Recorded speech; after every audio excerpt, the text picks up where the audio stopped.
Kita gak bisa begini terus. Kejadian semalam benar-benar udah parah.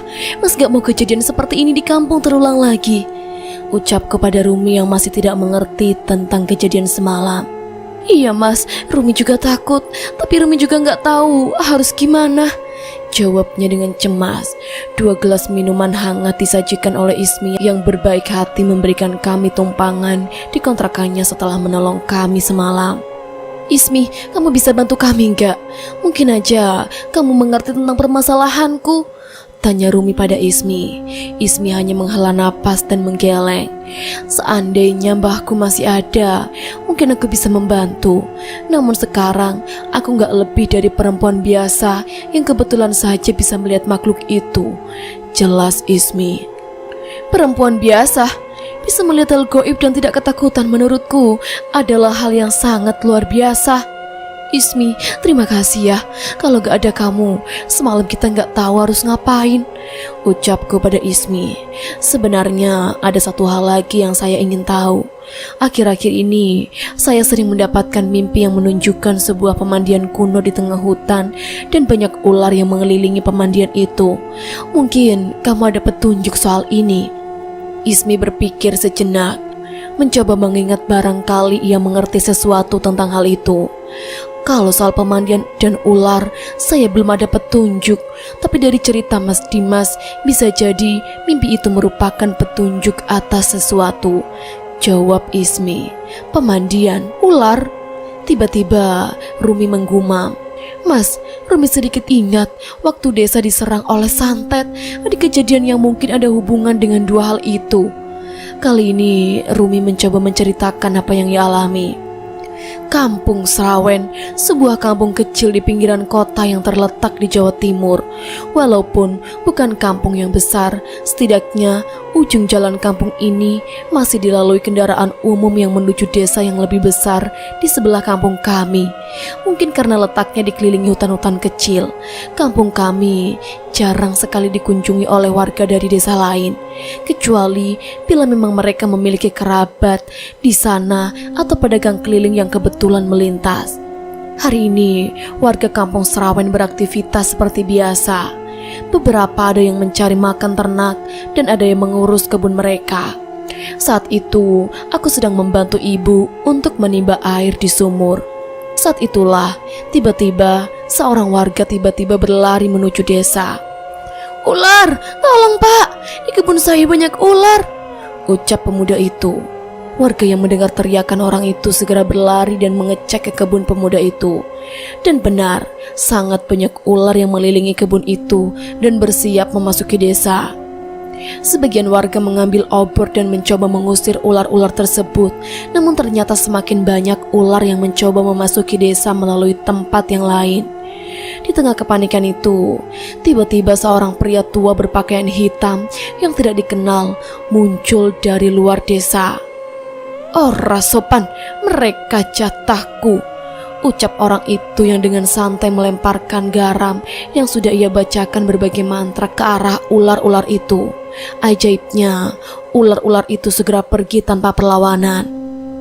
Hari berlalu tanpa ada seorang pun warga yang mengetahui siapa orang yang mengusir ular itu. Namun ada yang mengatakan pria tua itu kembali pada malam hari dan terlihat di dekat sumur. Seperti biasa, aku dan ibu melakukan rutinitas menimba air di sumur, sementara bapak bekerja dengan membantu di ladang tetangganya. Sayangnya, sebelum sempat sampai di sumur, seekor ular muncul dari dalam semak-semak dan menyerangku dan ibu. Tanpa menunggu lama, racun dari ular itu bereaksi dan membuat kami terjatuh. Warga berlari menolongku, namun hal aneh terjadi. Sebelum aku kehilangan kesadaran, aku melihat ibunya mengamuk seperti kesurupan. Ia menyerang siapapun yang mendekat, sampai bapak datang dan mencoba menahan ibu di bangunan tua di belakang rumah.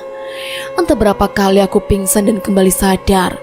Setiap kehilangan kesadaran, seperti sebuah mimpi memperlihatkanku berbincangan antara 2 makhluk mengerikan. Salah satunya seperti orang yang mengusir ular kemarin dan mirip seperti sosok yang sering diceritakan warga. Topoulo, mereka jatahku, jangan kau sentuh mereka, ucap Tepulo di tengah kegelapan itu. Perlahan sesosok wanita berpakaian keraton muncul di hadapannya.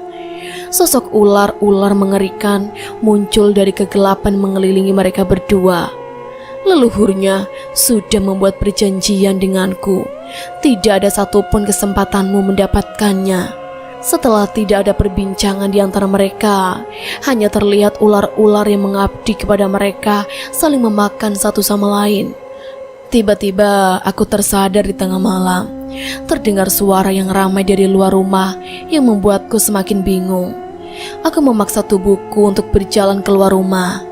Di sana sudah bergelimpangan tubuh warga desa, dan yang mengerikan, jasad mereka terbaring dengan darah yang mengalir dari setiap lubang tubuh mereka. Beberapa yang masih hidup mencoba membantu, tapi seperti sedang menunggu waktu. Satu persatu dari mereka pun mati dengan cara yang sama. Tiba-tiba bapak masuk menerobos ke rumah dan buru-buru mengambil sesuatu dari dalam lemari. Tanpa berbicara apa-apa, bapak menggendongku dan membawaku ke bangunan belakang tempat ibu berada. Ibu, aku mencoba berbicara pada ibu yang hanya terdiam di sudut gelap bangunan itu. Namun bukan menjawab, ibu itu hanya menggeram dan mengamuk ke arah kami. Beruntung, bapak memasangkan rantai yang dibalutkan kain ke kaki ibu agar ia tidak melukai kami. "Bapak, apa maksud ini semua?" tanyaku. Bapak menghela napas sambil mempersiapkan sesuatu. "Leluhur ibumu pernah melakukan perjanjian dengan makhluk berbahaya saat masih tinggal di desanya dulu. Bapak pikir dengan pindah ke kampung, bapak di sini kita akan aman," jelasnya. Bapak tidak menyangka malah ada bencana lain di desa ini. Bapak membentuk sebuah gumpalan berwarna hitam dan menghampiriku. "Semoga dengan ini kamu bisa selamat." Itu adalah kata-kata terakhir bapak sebelum ia memasukkan benda itu ke dalam mulutku dan membuatku menahan rasa sakit yang masuk ke tenggorokanku. Tak lama setelahnya, sesuatu yang terjadi pada warga juga terjadi pada bapak. Darah menetes dari lubang mata, hidung dan telinganya hingga ia jatuh di tanah. Aku menangis dengan sisa tenaga yang ada padaku. Samar-samar terlihat sosok dua ular besar masuk menghampiri tempat ini.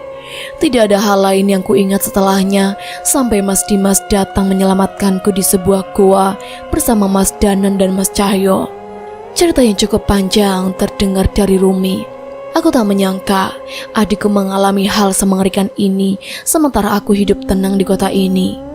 Ismi terlihat mencoba menenangkan Rumi yang terlihat masih trauma dengan kejadian itu. "Mas Cahyo itu temannya Mas Arden bukan? Muridnya seseorang yang sering dipanggil Pak Le." Tiba-tiba Ismi menanyakan hal yang tidak pernah kuduga. "Kamu kenal Cahyo sama Pak Le?" tanyaku pada Ismi. Ia hanya menggeleng, namun ia menceritakan sesuatu kejadian saat ia menelepon penyiar radio tengah malam yang berusaha mencari benda bernama tabu atau waringin untuk menolong Cahyo dan Pak Le. Saat di rumah Mbah, Mas Arden menelepon seorang pria bernama Cahyo dan Pak Le. Katanya korek api ini juga sebenarnya milik Pak Le.